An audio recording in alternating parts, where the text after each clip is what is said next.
हाँ भाई नमस्कार। ग्रो ऑनलाइन क्लासेज में आपका स्वागत है। आज का टॉपिक अपना रहेगा ट्रांसफार्मर का। क्या ट्रांसफार्मर बहुत ही बढ़िया टॉपिक है, अच्छा टॉपिक है, शानदार टॉपिक है। पिछली बार जो लाइनमैन की वैकेंसी हुई थी, टेक्निकल हेल्पर की जो वैकेंसी हुई थी, उसमें से हर पेपर के अंदर 15 से 20 क्वेश्चन इस टॉपिक से आए थे और बढ़िया क्वेश्चन आते हैं आईटीआई लेवल के अंदर। जैसे आईटीआई की कोई भी एग्जाम हो, कंपटीशन की देख लो, चाहे आईटीआई लेवल की देख लो, आप आईटीआई कॉलेज वाले देख लो, इनमें ये क्वेश्चन आते ही हैं। बढ़िया टॉपिक है, शानदार टॉपिक है, मन लगा के पढ़ना और मन लगा के मैं आपको शानदार तरीके से टॉपिक को करवाने की कोशिश से करूंगा।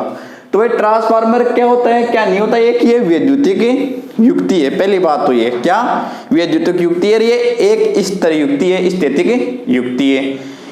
अब इस युक्ति में क्या करता है ये ट्रांसफार्मर, जैसे कि ये ट्रांसमिशन लाइन के अंदर है, वोल्टेज को विनियमन करता है। क्या वोल्टेज को विनियमन करता है। ये कैसे करता है कि भाई जैसे कि ये ट्रांसफार्मर आपके जो गली मोहल्ले के अंदर जो ट्रांसफार्मर लगाया जाता है, ये किस हिसाब से अगर लोड बढ़ता है, जैसे आपको वोल्टेज की ज्यादा जरूरत पड़ती है तो ये वोल्टेज को बढ़ाता है, जब जहां कम जरूरत होती है वहां वोल्टेज को कम भी करता है। तो दूसरे शब्दों में ये कहा जाए कि ये क्या करता है कि वोल्टेज को घटाने और बढ़ाने का कार्य करता है। क्या घटाने और बढ़ाने का कार्य करता है। तो यहां से अगर अपन लिखें तो ट्रांसफार्मर है आपका एक, तो क्या पहला पॉइंट आपका हो जाता है क्या, ये एक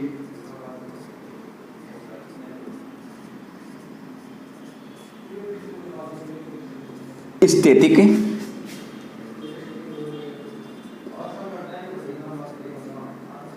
वैद्युतिक युक्ति है। क्या स्थैतिक वैद्युतिक युक्ति है। क्या है जी? स्थैतिक वैद्युतिक युक्ति है। यह है। दूसरी बात करें इसकी, यह है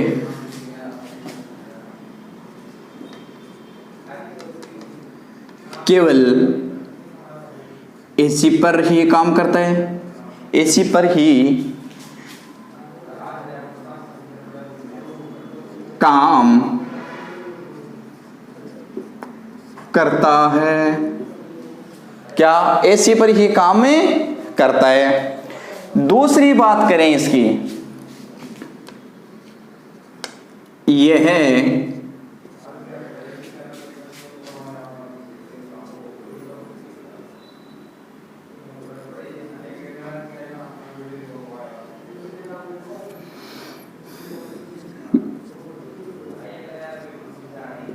फैराडे के विद्युत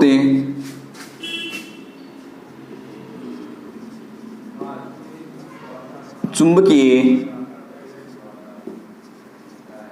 प्रेरण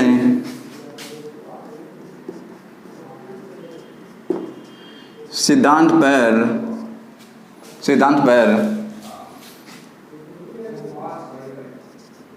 काम करता है। क्या फैराडे के विद्युत चुंबकीय प्रेरण सिद्धांत पे कार्य करता है। बात करें इसकी आगे की,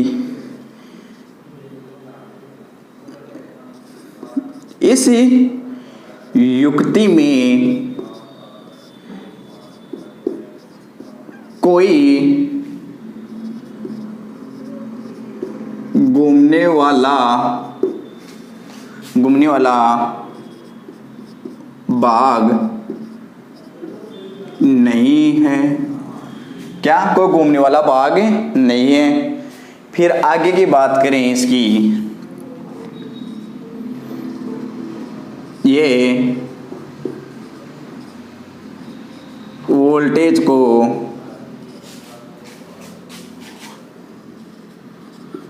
घटाने व बढ़ाने का कार्य करता है। यह वोल्टेज को घटाने और बढ़ाने का काम करता है। आगे की अगर बात करें इसकी,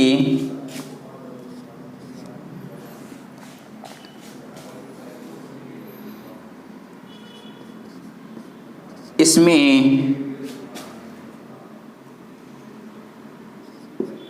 दो वाइंडिंग की जाती है। क्या? दो वाइंडिंग की जाती है। दो वाइंडिंग की जाती है। कौन कौन सी? एक है आपकी primary winding,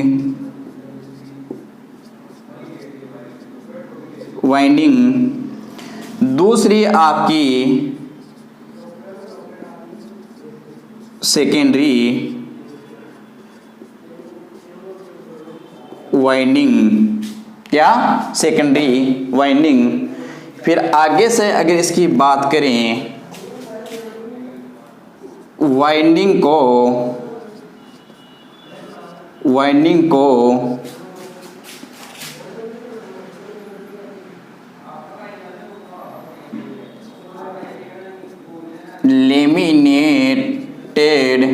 laminated silicon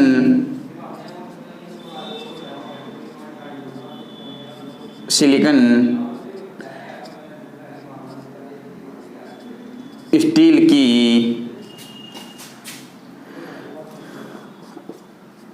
crore पर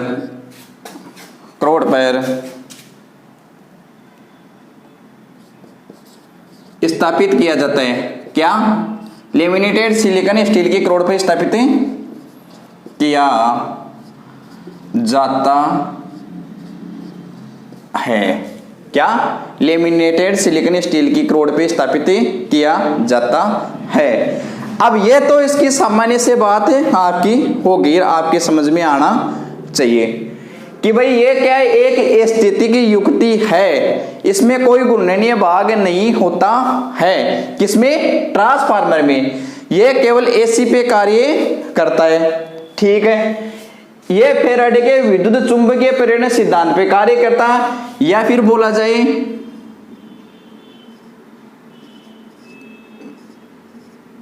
म्यूचुअल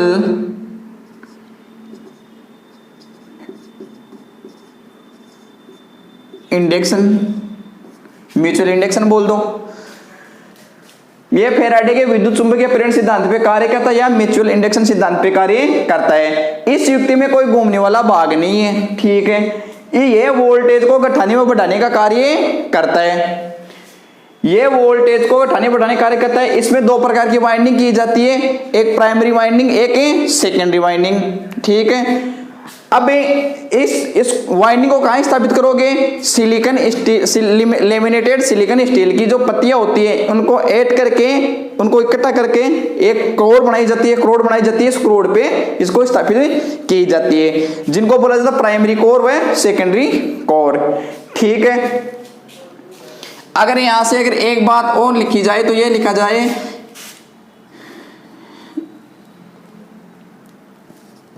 ये आवर्ती को कभी नहीं बदलता। क्या? आवर्ती को भी नहीं बदलता। ठीक है। अब ये फैराडे के विद्युत चुंबकीय सिद्धांत पे कार्य क्यों करता है, इसका डायग्राम के द्वारा अपने देख लेते हैं। देखो भाई, आपका ये एक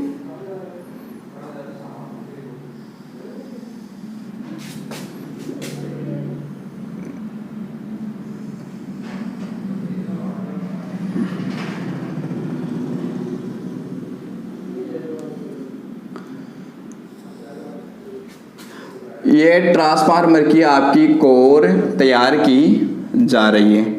किसकी? लेमिनेटेड सिलिकॉन स्टील की। किसकी? लेमिनेटेड सिलिकॉन स्टील की तैयार की जा रही है।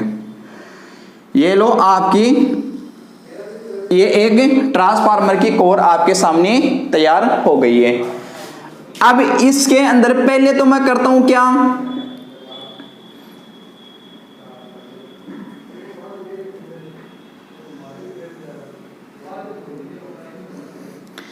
ये तो आपकी हो जाती है क्या? Primary winding. क्या?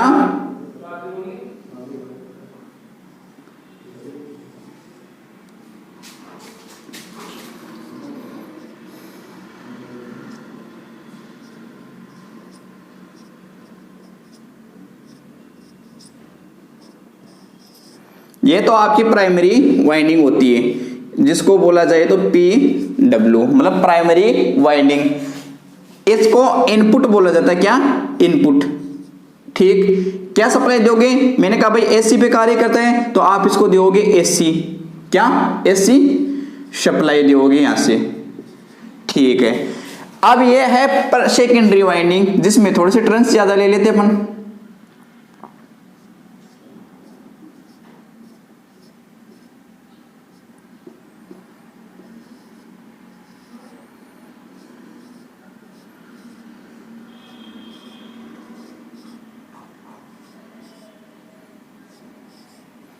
यह आपकी सेकेंडरी वाइंडिंग हो गई SW, जिसको बोला जाता है आउटपुट, क्या? आउटपुट। ठीक है, जैसे ही आप प्राइमरी वाइंडिंग कौन सी वाइंडिंग बोला जाता है? जिस वाइंडिंग को आप वैद्युतिक सप्लाई देते हो उसे कहते हैं प्राइमरी वाइंडिंग, और जिसके ऊपर आप लोड जोड़ते हो, आउटपुट जोड़ते हो, उसको बोला जाता है कौन सी? Secondary winding. ठीक है, प्राइमरी वाइंडिंग को जैसे आप विद्युत सप्लाई दोगे, ऐसी विद्युत सप्लाई दोगे, जैसे सप्लाई देने के बाद में इनमें एक प्राइमरी वाइंडिंग में एक चुंबकीय क्षेत्र उत्पन्न हो जाता है। देख यहाँ एक चुंबकीय क्षेत्र है, यह चुंबकीय क्षेत्र उत्पन्न हो गया। अब जैसे ये चुंबकीय क्षेत्र उत्पन्न हो गया तो ये क्या करेगी? ये करोड़ क्या करती है कि भाई जो आपकी ये करोड़ है, ये करती क्या है कि प्राइमरी वाइंडिंग में उत्पन्न हो रही वैद्युतिक ऊर्जा को सेकेंडरी वाइंडिंग तक पहुंचाने का कार्य करती है। क्या करती है? सेकेंडरी वाइंडिंग के तक वैद्युतिक ऊर्जा को पहुंचाने का कार्य करती है। अब प्राइमरी वाइंडिंग पे भी वाइंडिंग की हुई है, सेकेंडरी कोर पे भी वाइंडिंग की हुई है, सेकेंडरी वाइंडिंग। ठीक है, जैसे आप इसको सप्लाई दोगे, सप्लाई देने के बाद में ये सेकेंडरी तक जाएगी, इसमें खुद का प्राइमरी का एक चुंबकीय क्षेत्र उत्पन्न हो जाता है, उधर सेकेंडरी के अंदर एक खुद का चुंबकीय क्षेत्र उत्पन्न। जैसे ये चुंबकीय बल रेखा सेकेंडरी की तरफ जाएगी तो ये क्या करती है? आपस में कटाव कर लेती है। क्या? चुंबकीय बल रेखाओं का छेदन हो जाता है, और छेदन होने के कारण इसमें क्या? एक विद्युत वाहक बल उत्पन्न हो जाता है। क्या हो जाता है? विद्युत वाहक बल उत्पन्न हो जाता है। दोबारा सुनना कि जैसे आप प्राइमरी वाइंडिंग को सप्लाई दोगे, सप्लाई देने के बाद में प्राइमरी वाइंडिंग में एक चुंबकीय क्षेत्र उत्पन्न हो जाता है। चुंबकीय क्षेत्र उत्पन्न होने के बाद में क्या करता है? ये चुंबकीय क्षेत्र किस तरफ जाएगा? कोर के माध्यम से सेकेंडरी वाइंडिंग की तरफ जाएगा। जैसे सेकेंडरी वाइंडिंग की तरफ ये जाएगा तो सेकेंडरी वाइंडिंग के अंदर क्या होगा कि सेकेंडरी वाइंडिंग इन चुंबकीय बल रेखाओं का छेदन कर लेती है, आपस में एक दूसरी बल रेखाओं का छेदन हो जाता है। अब वो छेदन से होने के बाद में क्या हो जाता है? इनमें एक विद्युत वाहक बल उत्पन्न हो जाता है। विद्युत वाहक बल उत्पन्न होने के बाद में आप आउटपुट में उसको बाहर ले लेते हो। अब कोर के बारे में बात करें तो कोर क्या करती है? तो यहां से लिख लेना कि कोर है, करोड़, ये क्या करती है? चुंबकीय बल रेखाओं को मार्ग प्रदान करती है। क्या? चुंबकीय बल रेखाओं को मार्ग प्रदान करने का कार्य करती है। क्या? मार्ग प्रदान करने का। चुंबकीय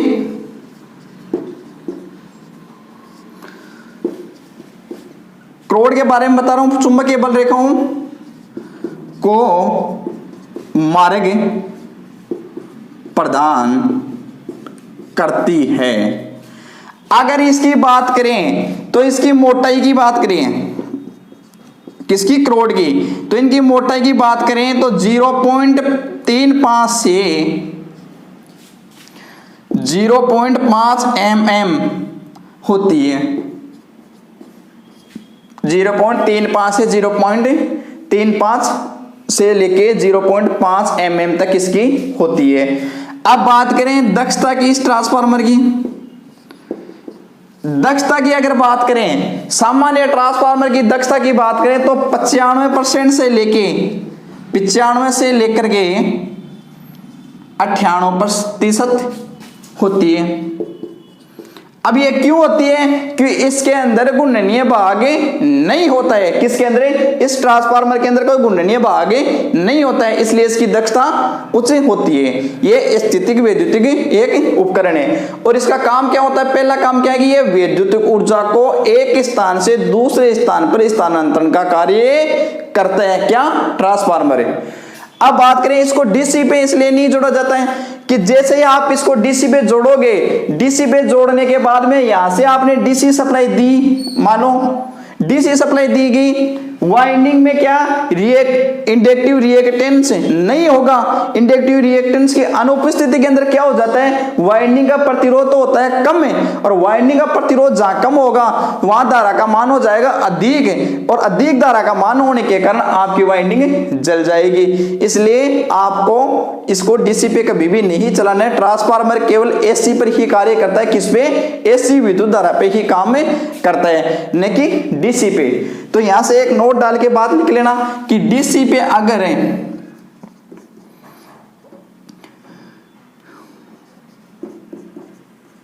ट्रांसफार्मर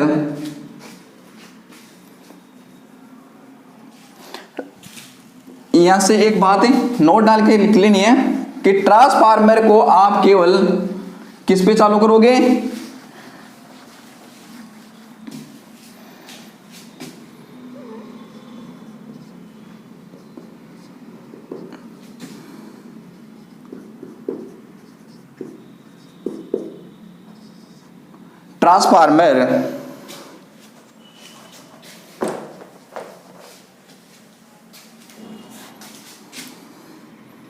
ट्रांसफार्मर को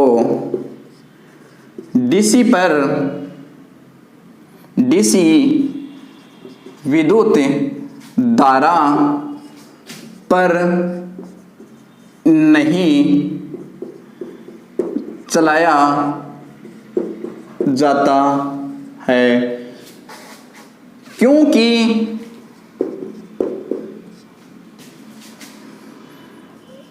डीसी में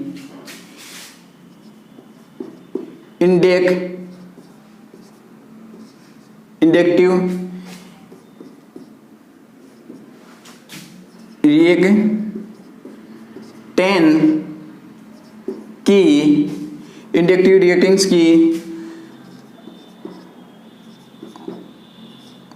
अनुपस्थिति होती है, जिसके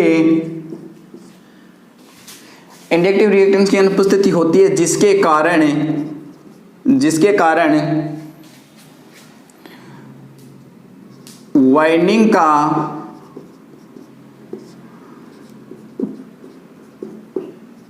प्रतिरोध कम हो जाता है। क्या वाइंडिंग का प्रतिरोध कम हो जाता है और धारा का मान बढ़ जाता है। क्या धारा का मान बढ़ जाता है, किसका, धारा का मान बढ़ जाता है, जिससे क्या होता है,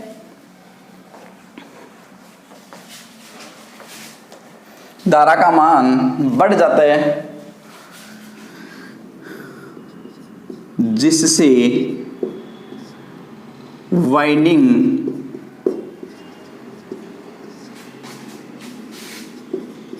जल जाती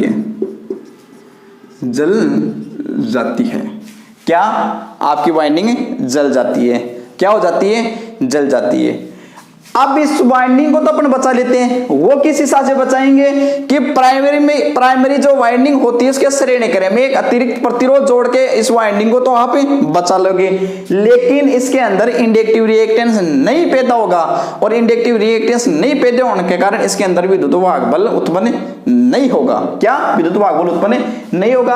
आज का टॉपिक अपना हो गया ट्रांसफार्मर का सामान्य परिचय, जिसके अंदर मैंने बता दिया कि यह वैद्युतिक एक उपकरण है, ये इसमें कोई घूमने वाला भाग नहीं होता है, ये वोल्टेज को बदलने का कार्य करता है, ये फिर आवृत्ति को नहीं बदलता है, ये सिर्फ एसी पे काम करता है। ये फैराडे के विद्युत चुंबकीय प्रेरण सिद्धांत पे या म्यूचुअल इंडक्शन सिद्धांत पर ये काम करता है। इसकी करोड़ को सिलिकॉन स्टील की बनाई जाती है, जिसपे दो वाइंडिंग की जाती है, एक तो प्राइमरी वाइंडिंग, एक सेकेंडरी वाइंडिंग।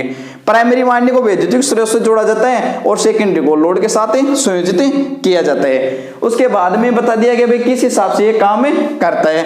करोड़ की मोटाई कितनी होती है, 0.35 से लेके 0.5 mm तक इसकी रखी जाती है। करोड़ का काम क्या है कि वैद्युतिक चुंबकीय बल रेखाओं को मार्ग प्रदान करना। ठीक है, आज का टॉपिक आपका सामान्य परिचय ट्रांसफार्मर को हो गया, बाकी की बात करेंगे अगले क्लास के अंदर, ट्रांसफार्मर भाग 2 के अंदर अपने देखेंगे आगे क्लास में।